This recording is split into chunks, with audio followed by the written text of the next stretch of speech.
This is your dumbbell single arm row. It's going to work your back muscles, okay? I could list them off, but pretty much all of them will work, and the biceps going to work a lot too, okay? So for the setup, all you're going to need is a flat bench, all right? One that comes up to an incline if you have sore wrist at all, because we're going to show you an alternative way to do it, and then a dumbbell, all right? So a little bit of space around you will be good because you're going to have a nice wide foot stance for stability that we're going to show now.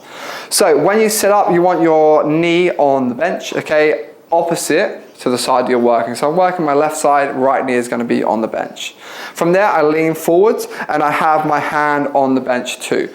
And it's really good to have my weight over the hand here. If it's too far forwards, okay, I'm going to feel a little bit weird, all right, and it's just not going to set up properly, and you'll start to move the body a bit weirdly as well. And you'll actually probably round over with the back, which is what we don't want in this position.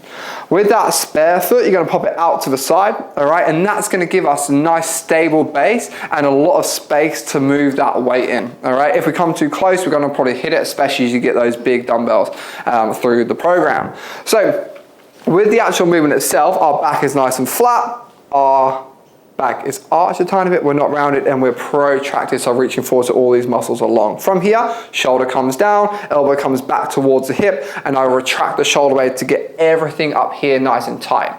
With this, slowly control back to the bottom position. It comes down under the shoulder, and then I arc back towards the hip, okay? So it's a forward and back movement, not a straight up and down movement where we get bunched up in there. Because what that tends to do is pop the shoulder up and over, all right, and get a lot more bicep-y, which is what we don't want. We want all those back muscles working so that you can get really tight and strong.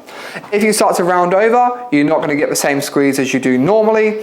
Other than that, you should be able to nail the form with all of those cues that we have. And one more thing, that's two. One, okay, if you struggle with the wrist pain, I promise to show you something else. Just pop it up one. Use your elbow, still stick that bum out so the back is nice and flat here, and then you shouldn't have to get that wrist pain that you might get if you lean on it too much.